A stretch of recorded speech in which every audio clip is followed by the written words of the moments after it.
जीवनलाई थुप्रै संयोगहरूले निर्देशित गर्छन्, तर दैलेख भगवती माई वडा नम्बर 2 रुम्बाका पत्रकार दिलप्रकाश शर्माको जीवनमा ती सबै संयोगहरू सुखद साबित भएनन्।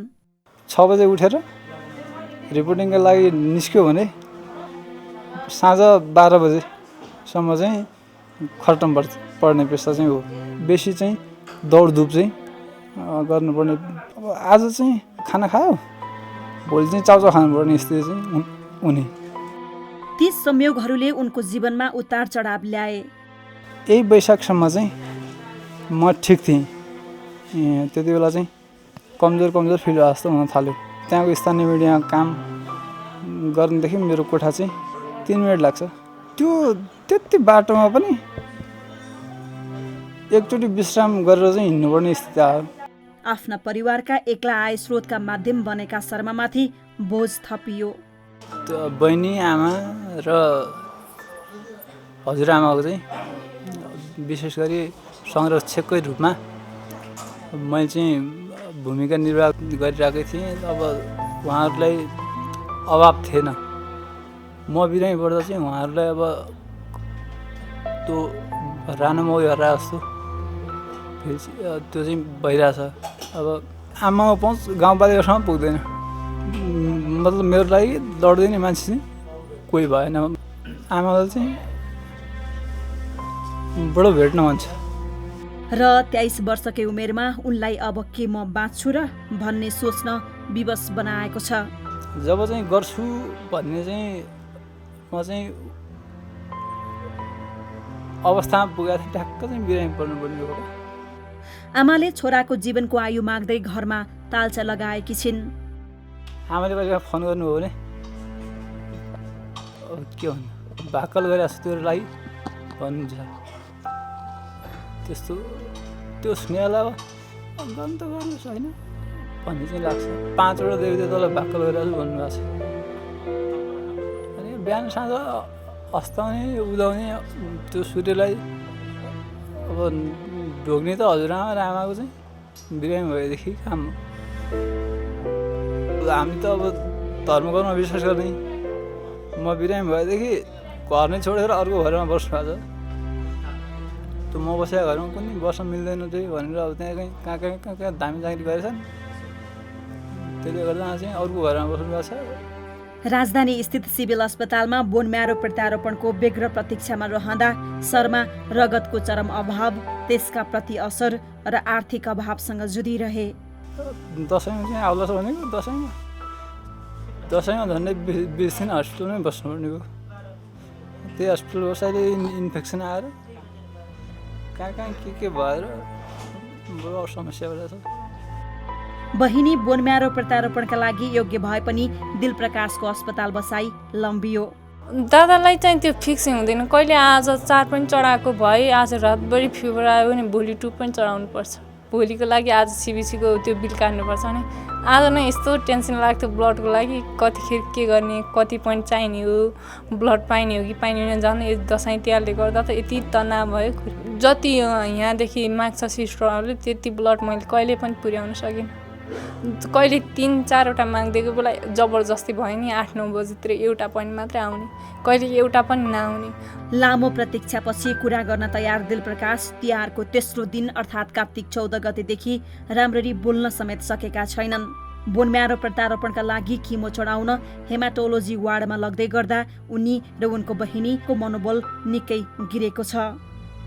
चिकित्सकले कि वार कि पार भनेका छन्। बेड पर्खिँदा 2-4 महिना बेड पर्ख्यो अनि लास्टमा बेडमा जानु 2-3 दिन अगाडि हस्पिटलमा इमर्जेन्सीमा भर्ना हुनुपर्ने अवस्था पनि छ, आइसियुमा भर्ना हुनुपर्ने अवस्था पनि छ। त्यस्तो लास्टमा बेड 2-3 महिना बेड पर्खेर अनि आफ्नो पालो फुत्किँदा कस्तो हुन्छ होला कि। मुलुकमा बोन म्यारो प्रत्यारोपण गरिने एकमात्र उक्त अस्पतालमा लामो उपचार प्रक्रिया र प्रतीक्षाको सूचीमा रहेकी AMLबाट ग्रसित काठमाडौँकी 17 वर्षीय सोनिया प्रधानको अवस्था पनि दर्दनाक छ। सोनियालाई पहिलो पटक भेट्नेहरू डराउँछन्। यो मेरो ब्लास्ट भएको थियो होइन, अनि त्यसपछि हिमोग्लोबिन एकदमै कम भएको थियो। मेरो हिमोग्लोबिन कति 3 पोइन्ट कति थियो होइन, अनि त्यो कम भएर चाहिँ सबै त्यो रातो रगत चाहिँ माथि पुगेको थियो। माथि पुगेर चाहिँ यहाँ सबै जम्मा भएर आएको। अनि त्यसपछि चाहिँ अहिले चाहिँ के भइरहेछ भने सबै तल झरिरहेको छ। त्यसमा एकदमै दुखिरहेको छ मलाई, एकदमै तन तन तन तन दुख्ने, तान्ने एकदमै। अनि कहिले आँखा सुन्नेर आउने, आँखै नदेख्ने त्यस्तो टाइपको, आधी आधा आँखा देख्ने त्यस्तो टाइपको हुन्छ। हिजो मात्रै भर्खर मेरो आधी मात्रै आँखा खुल्ला थियो।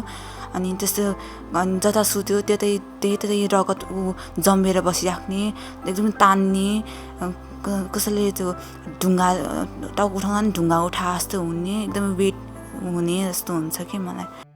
अभिभावकका आँखा ओबाना बनेनन् उनको रोग पुष्टि भएदेखि। सोनियाको प्रत्यारोपण जति पर धकलिन्छ त्यति नै ज्वरो आउँछ, संक्रमण फैलिन्छ। त्योसँगै आर्थिक सङ्कट आइलाग्छ अनि मन कमजोर हुन्छ। मेरो चाहिँ पहिला अब औषधि सकेर घर पुगिसकेको मान्छे हो म चाहिँ होइन।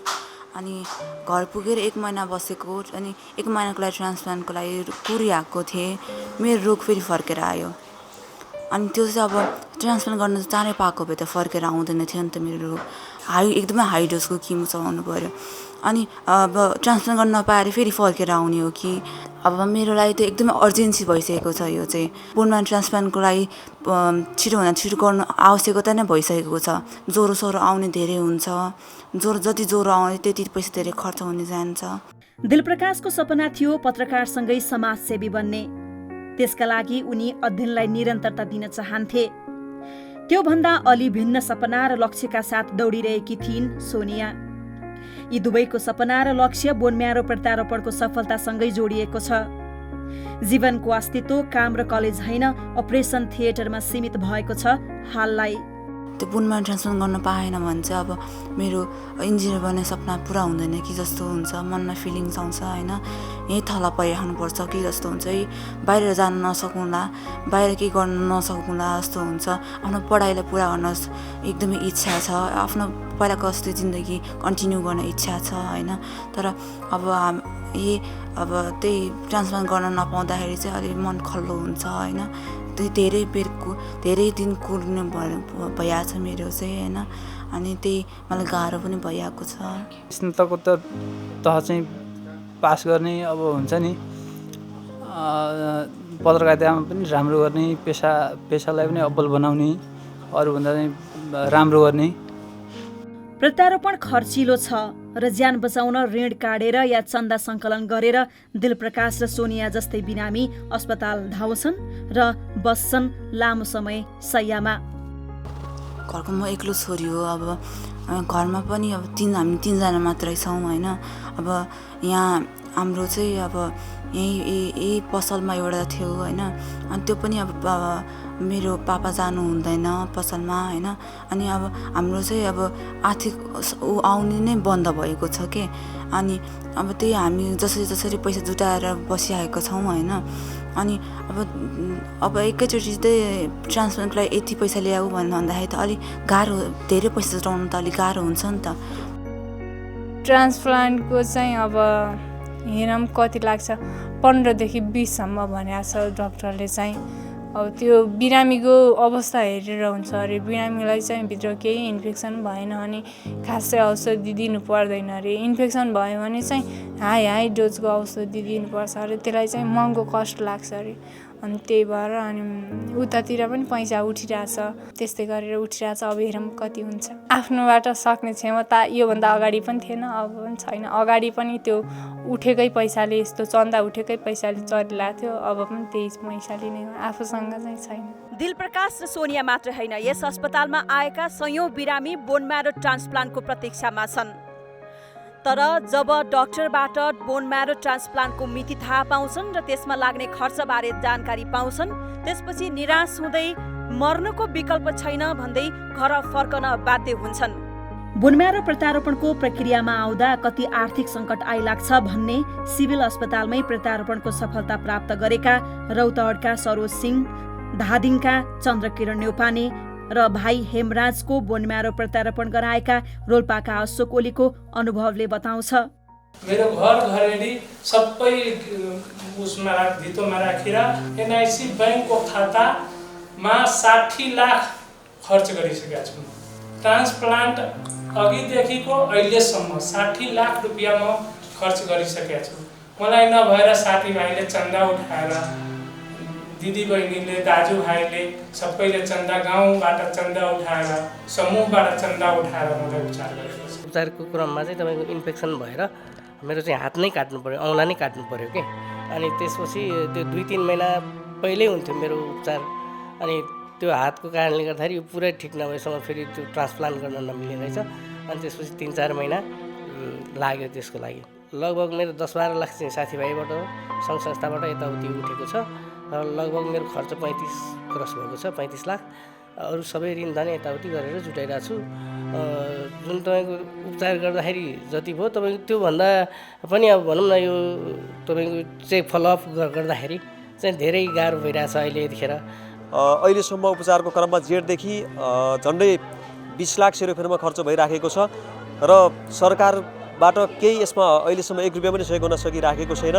हामीले व्यक्तिगत रूपमा झन्डै 12-13 लाख जति ऋण गारेका छौँ भनेपछि अहिलेको ऊर्जा मन्त्री वर्षमान पुन लगायतका व्यक्तिहरू र स्थानीय जनप्रतिनिधि साथीभाइहरूबाट गरेर झन्डै 8 लाख जतिको सहयोग उठेको छ।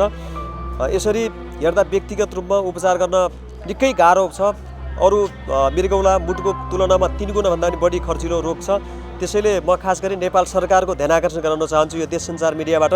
यस्तो बिरामीहरूको लागि सरकारले उपचारको लागि तत्कालै व्यवस्था गरोस् भन्ने मैले चाहन्छु। किनभने सिभिल हस्पिटल अहिले मात्रै बनमारा ट्रान्सप्लान्टको लागि 172 जना बिरामीहरू लाइनमा छ। अब यो बिरामीहरूको 2वटा मात्रै सिट छ अनि त्यसपछि पालो कुर्नुपर्ने बाध्यता छ। रोगको पहिचान पनि सहज र विश्वासिलो छैन। दौडधुपले बिरामी अझै गल्छन्। सुर्खेतमा कार्यरत पत्रकार शर्मालाई कम्ता भ्रममा राखिएन। जेठ 22 गते मैले चाहिँ जाँच गरेँ सुर्खेत हस्पिटलमा। चाहिँ जाँच गर्दा चाहिँ हेमोग्लोबिन 7 देखाएको थियो। अब तपाईँ जतिको एजको डक्टरले चाहिँ डक्टर केएनले गर्नुभएको थियो। अनि चाहिँ तपाईँ त्यो एजको बिरामीलाई चाहिँ यति त हुनुहुने चाहिँ अलि क्रिटिकल हो। यदि आइरन चक्कीले काम गरेन भने तपाईँ चाहिँ काठमाडौँ जानुपर्छ भन्न थाल्नुभयो। कोलपुरमा तपाईँको ग्यास्ट्रिकको समस्या देखायो। त्यो औषधि खाँदाखेरि झन्डै मेरो 1 महिना भित्यो। त्यो औषधि भ्याइयो मलाई चाहिँ हिँडुल गर्न छपक्कै भयो। 19 गते चाहिँ म चाहिँ इन्डिया गएँ। रिपोर्ट त आयो, के आयो अब मसँग कहिले केही भन्दैन। उनीहरूले चाहिँ एप्लास्टिक एनिमिया भनेर चाहिँ बुझिने गरी लेखे। त्यो 4वटा सुईको चाहिँ 4 लाख रुपियाँ भनेको थियो। 18 दिनमा चाहिँ 2 जना चाहिन्छ, 1 जना भित्र बस्नुपर्छ, 1 जना बाहिर चाहिन्छ। त्यसले निको हुन्छ भन्ने ग्यारेन्टी चाहिँ हामीले दिँदैनौँ भनेपछि डर लाग्यो नि त। ट्रान्सप्लान्ट गर्न चाहिँ 40 लाख रुपियाँ 80 लाग्छ भने।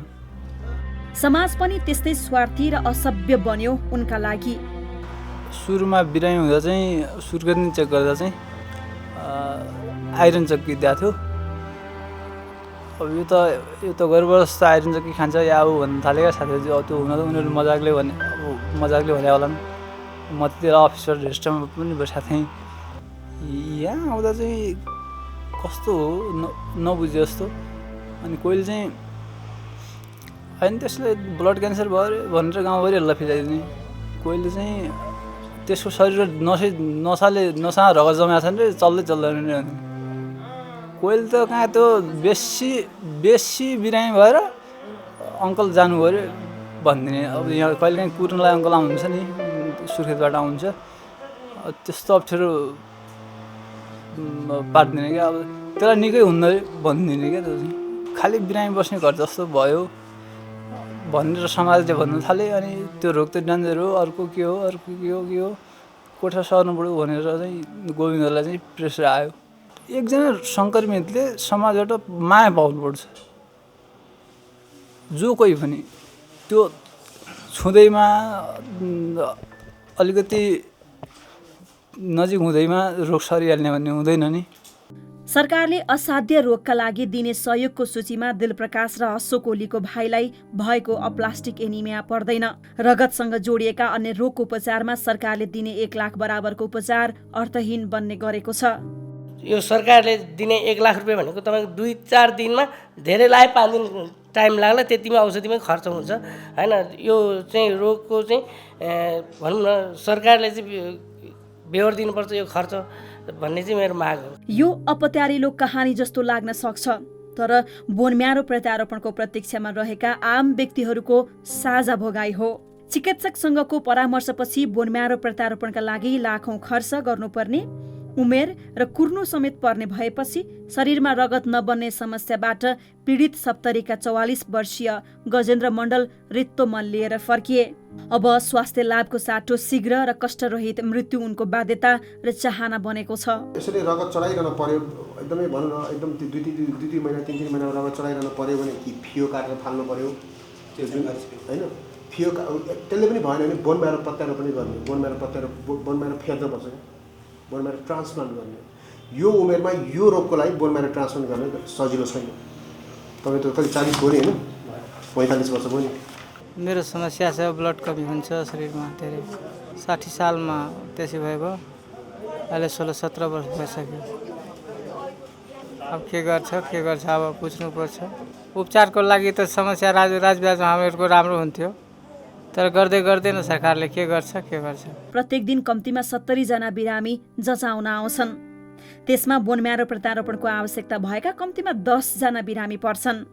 तत्काल प्रत्यारोपण भएमा बाँच्ने सम्भावना त्यही अनुपातमा बढ्छ उनीहरूको। तर न्यून चिकित्सक, 2वटा मात्रै शल्यक्रिया बेड, अति न्यून पूर्वाधार, महँगो शुल्क र अवश्यम्भावी लामो प्रतीक्षाले बिरामी आफूलाई जीवनबाट टाढा र मृत्यु नजिक महसुस गर्छन्। उपचार बिना मुलुकमा कोही मर्दैनन् भन्ने सरकारको नीतिगत घोषणा, स्वदेशमै हुने उपचारका लागि सरकारी ढुकुटीमा बोझ पारी भिआइपीहरू विदेश जाने श्रृङ्खलाको निरन्तरता र उपचार तथा खर्चकै अभावमा स्वदेशमा मृत्युसँग भेट गर्नुपर्ने बिरामीको बाध्यताले समाजवादसँगै समानताको प्रवर्धन र सामन्तवादको अन्त्य यथार्थ हुन् या मृग तृष्णा, बाहिर बहस नभए पनि अस्पतालमा यो अक्सर चर्चाको विषय बन्ने गरेको छ। इटहरीकी रुक्मणी कोइराला, यो रोगीहरूको चाहिँ धेरै सङ्ख्या बढेको रहेछ। आफूलाई परेर थाहा भएको होला, अहिले उहाँ बिपी केयर्समा पनि त्यस्तै धेरै यो प्लेटलेट्स घटेका रोगीहरूको बेडमा कति धेरै, अनि त्यसपछि यहाँ आयो, यहाँ उस्तै जुन हस्पिटलमा जाँदाखेरि पनि त्यत्तिकै लाइन लागेको देखियो र यसले त महामारी फैलाइसकेको रहेछ, हामीलाई थाहा भएन। तर अब सरकारले यसको लागि पनि विभिन्न सरकारी अस्पतालमा त अनिवार्य रूपमा यसको सुविधा दिनुपर्छ। हामीलाई सरकारले आश मात्रै देखाएको छ हैन, हाम्रो मनोबल बढाएको त छैन हैन। त्यही अनि आश मात्रै देखाउने ऊ चाहिँ भनेको काम चाहिँ नगर्ने जस्तो भएको छ सरकारले। हाम्रो बाँच्ने अधिकार चाहिँ छ हैन, हामीलाई पनि बाँच्ने अधिकार छ नि त, अनि त्यही सरकारले त्यही भन्न चाहन्छ।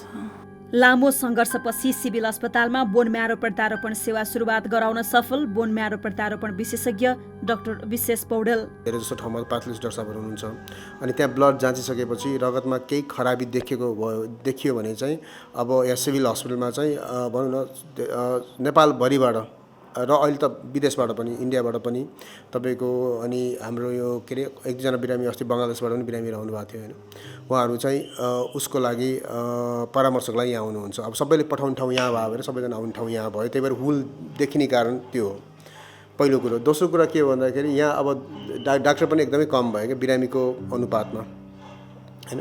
हामी अहिले भर्खरै 2जना डाक्टर साहबहरू हुनुहुन्छ नयाँ होइन, भने अब पढेर आउनुभयो डाक्टर साहबहरू 2जना हुनुहुन्छ, म भएँ, अनि प्लस अहिले हामीले चाहिँ यहाँ यो वीर हस्पिटलसँग मिलेर र पाकिस्तानको एउटा त्यो फेलोसिप प्रोग्रामसँग मिलेर हामीले चाहिँ डिएम भनौँ न हेमाटोलोजी अङ्कोलोजी र डिएम र एफसिपिएस हेमाटोलोजी सुरु गरेका छौँ यहीँ हाम्रै हस्पिटल सिभिल हस्पिटलमै होइन। अनि त्यो भएपछि अब प्रोभाब्ली अब 1-2 वर्षपछि चाहिँ हामीलाई चाहिने जति म्यान पावर हाम्रो हस्पिटललाई मात्र होइन कि यहाँबाट पास भएर गइसकेपछि बाहिरको अरू हस्पिटललाई पनि चाहिने जति म्यान पावर चाहिँ रगतको रोगको लागि चाहिँ म्यान पावर प्रोभाब्ली अब डेभलप हुन्छ। तर त्यो पर्याप्त छैन। कोटा 30 जनाको छ होइन, तर फलोअप हुन्छ होइन। त्यसपछि फेरि अर्को अब भनौँ न कोही मान्छे बाहिरबाट आएको हुन्छन्, टिकट पाएन भने फेरि लेखेर पठाइदियो, तलबाट फेरि टिकट लिएर आयो होइन। 60-70 त जहिले हामीले हेर्नै रहन्छौँ दिन 10-11 जना जति चाहिँ ब्लड क्यान्सरकै हुन्छन्। अनि त्यसपछि अप्लास्टिक एनिमियाका हुन्छन्। अप्लास्टिक एनिमिया भने भिन्दै रोग भयो होइन। अप्लास्टिक एनिमिया चाहिँ ब्लड क्यान्सर होइन, तर उपचार चाहिँ बोन म्यारो प्रत्यारोपण गर्नुपर्ने भाव भएर अप्लास्टिक एनिमिया पनि ब्लड क्यान्सर जस्तै भनौँ न अलिकति डेन्जरसै रोग हो भनौँ न। अप्लास्टिक एनिमिया पनि तपाईँको दिनमा 6-7 जना 8-9 जना हुन्छन्। अप्लास्टिक एनिमिया तपाईँको 40 अझ हामी त अहिले 50 वर्षभन्दा मुनिको सबैलाई प्रत्यारोपण गर्नुपर्छ। प्रत्यारोपण गर्दाखेरि राम्रो लेस देन 50 इयर्स सबैलाई ट्रान्सप्लान्ट गर्नुपर्छ। तपाईँले यदि हाम्रो डेटा अनुसार हेर्नुभयो भने होइन 50 वर्षभन्दा माथिकोलाई चाहिँ त्यो सुईबाट दिने औषधि पनि दिन मिल्छ। तर अब सबैजनाको डोनर हुनु पऱ्यो, डोनर पाउनु पऱ्यो। फेरि अहिले हामीले के गर्दैछौँ भने पहिला हामीले सुरु गर्दाखेरि खालि फुल म्याच ट्रान्सप्लान्ट भन्छ, जसलाई चाहिँ हामी चाहिँ भनौँ न 10/10 म्याच होइन 100% म्याच भयो भने मात्रै ट्रान्सप्लान्ट गर्थ्यौँ। अब अहिले त्यो गर्दै जाँदाखेरि हामीले 50% म्याचलाई पनि ट्रान्सप्लान्ट गर्न थालेछौँ कि होइन। त्यही भएर अब ट्रान्सप्लान्टको लोड बढाएको कारण त्यसले पनि हो। जस्तो विदेशमा जे हुन्छ त्यही गरिरहेको छौँ अहिले। जस्तो तपाईँको अब बाहिर चाहिँ ह्याप्लो ट्रान्सप्लान्ट अहिले हाफ म्याच ट्रान्सप्लान्ट खुब भइरहेको छ बाहिर होइन। अनि हाफ म्याच ट्रान्सप्लान्ट र फुल म्याच ट्रान्सप्लान्टको लगभग रिजल्ट्सहरू उस्तै हो भन्ने कुराहरू आइरहेछ। र हामीले म्याक्सिमम गर्न सक्ने भनेको महिनामा 3 जना मात्र गर्न सक्छौँ। म्याक्सिमम बेड हामीसँग 2टा मात्र बेड छ ट्रान्सप्लान्टको लागि होइन। बेड त तपाईँको ट्रान्सप्लान्टको लागि हामीलाई हाम्रो हिसाबमा हेर्ने हो भने आज हाम्रो हस्पिटलको हिसाबमा हेर्ने भने अझ हामीलाई अझ 10वटा बेड चाहिन्छ। डाक्टर विशेष पौडेल यो स्थितिबाट स्वयं खुसी छैनन्। अहिलेको च्यालेन्ज भनेको के भन्दाखेरि बोन म्यारो ट्रान्सप्लान्ट गर्ने विज्ञहरू कसरी प्रड्युस गर्ने हो कि, किनभने हामीले यहाँ 10वटा बेड बढाएर के पनि हुँदैन। त्यो बिरामीलाई त्यो अनुसारको त्यो अनुरूपको केयरै दिन सक्नुहुन्न। नम्बर मात्र बढाएर तपाईँको क्वालिटी मेन्टेनै हुँदैन क्या। दोस्रो कस्तो भन्दाखेरि ट्रान्सप्लान्टमा चाहिने नर्सिङ स्टाफहरू होइन उनीहरू पनि त्यो अनुसार ट्रेन हुनु पऱ्यो। अब तपाईँको ट्रेनिङ अब नर्स अब ल्याएको छ हस्पिटलमा सबै कुरा छ, डाक्टर मात्र भएर हुँदैन। प्लस मेडिकल इक्विपमेन्टहरू जस्तो हामीसँग भएको सामान अस्ति नभएर हामीले फेरि अर्को नयाँ महँगो सामान अर्को किन्यो, पुगेन। अब बिरामीको चाप बढ्यो भनेर त्यो स्टेम सेल झिक्ने मेसिनै, अनि यो मेसिन बिग्रियो भने बनाउने मान्छे पनि छैन, टेक्निसियनहरूले पनि यहाँ बनाउन सक्दैनन्। त्यो सिङ्गापुरबाटै मान्छे उडाएर ल्याउनुपर्छ यहाँ। ब्लड ब्याङ्क त्यत्तिकै स्ट्रङ हुनु पऱ्यो। जबसम्म यी कुराहरू सबै समग्र रूपमा हुँदैन र त्यो कहिले हुन्छ जस्तो लाग्छ भनेखेरि तपाईँ मलाई पर्सनली सोध्नुहुन्छ भने म के भन्छु भन्दाखेरि जबसम्म एउटा स्पेसिफिक ब्लड हस्पिटल भनेर नेपालमा बन्दैन नि होइन तबसम्म यी सबै कुराहरू गर्न गाह्रो छ। अस्पतालका कार्यकारी निर्देशक दीर्घराज आरसी बोन म्यारो प्रत्यारोपणको सेवा विस्तारमा आफूले सक्दो सहयोग गरिरहेको दाबी गर्छन्। अब खर्चिलो पनि छ, टाइम लाग्ने पनि छ र रिस्की पनि छ। यो तिनै कुराले गर्दाखेरि चाहिँ हामीले चाहिँ जो सुरु गऱ्यौँ अब यसलाई एक्सपान्सन गर्नुपर्छ भने हाम्रो विचार त हो, तर पूर्वाधार त हुनु पऱ्यो। पूर्वाधार गर्नलाई चाहिँ नेपाल सरकारले घर बनाउनु पऱ्यो। अहिले चाइना सरकारले हामीले यो कुरो पहिला धेरै फरक राख्यौँ। चाइना सरकारले 120 बेडको सर्जिकल हाउस पछाडि बनाउँछ। यो यहाँको बेडको सर्जिकल कुरोहरू उता गयो भने त यहाँ खाली हुन्छ नि त। यसमा चाहिँ हामी हेमाटोलोजी वार्ड बढाउन सक्छौँ। एउटा पेडियाट्रिक ट्रान्सप्लान्ट गर्नलाई हामीले चाहिँ भेलोरमा 1 वर्षको ट्रेनिङ गरेर पठाएको छौँ। उहाँ आइसक्नुभयो, उहाँ काम गर्न सुरु गर्नु भएको छ। अनि पोहोर मैले त्यहाँ कहाँबाट कसरी भने एउटा 2टा कोठा खाली थियो, कसरी के गरेर मैले चाहिँ 5वटा बेड थपेको। स्वास्थ्यको अधिकारलाई मौलिक अधिकारका रूपमा संविधानमा उल्लेख गरिए तापनि स्वास्थ्य मन्त्रालय सबैभन्दा यो विषयमा उदासीन देखिएको छ। क्यान्सर रोग लगायत अन्य रोगको अस्पतालको संख्यामा र सेवाको विस्तारमा निजी तथा सरकारी स्तरमा वृद्धि भए पनि बोन म्यारो प्रत्यारोपण सरकारको दृष्टिमा परेकै छैन। नेपालका बिरामीले चाहिँ ट्रान्सप्लान्ट सुविधा पाउनुपर्ने हो टाइममै भनेपछि नेपाल सरकारले अरू अस्पतालमा ठुल्ठुलो अस्पतालमा पनि त्यो हेमाटोलोजी वार्ड सुरु गर्नु पऱ्यो नि त। त्यो त मेरो व्यक्तिगत विषय त भएन। टिचिङ गर्नु पऱ्यो नि। टिचिङ 1000 बेडको हस्पिटल छ, त्यसमा हेमाटोलोजी वार्ड किन सुरु नगरेको? वीरमा किन नगरेको? पाटना अस्पतालमा किन नगरेको? अरू बाहिर विराटनगर अस्पतालमा किन नगरेको? त्यो त गर्ने काम त मेरो त होइन। हामीले त कमसेकम सुरुवात त गऱ्यौँ। कमसेकम 13 जनाले चाहिँ 14 जनाले त ट्रान्सप्लान्ट गर्न पायो नि त 5-7 लाखमा। इन्डियामा गएर तपाईँको 50 लाख रुपियाँ खर्च हुन्थ्यो नि त। जानु कति गाह्रो छ, आउन कति गाह्रो छ होइन। यो नेपाल देशभरिका बिरामी यहाँ आएपछि यसले धान्न सक्छ। 2073 साल माघबाट बोन म्यारो प्रत्यारोपण सेवा सुरु गरिए तापनि 70 जना बोन म्यारो प्रत्यारोपणको सूचीमा दर्ता छन्। प्रतीक्षामा उनीहरूको घरबारी सकिन्छ, शरीरमा संक्रमण फैलिन्छ अनि मनोबल गिर्छ। बाँकीका लागि झिनो आशा बोकेर अस्पताल धाउनु वा खर्चिलो उपचारका लागि विदेशिनु विकल्प सुलभ छैन। तर मण्डल जस्तै आफ्नै घरमा या आफन्तका बीच अन्तिम श्वास फेर्ने निदो गर्दै घर फर्कने पनि कम छैनन्।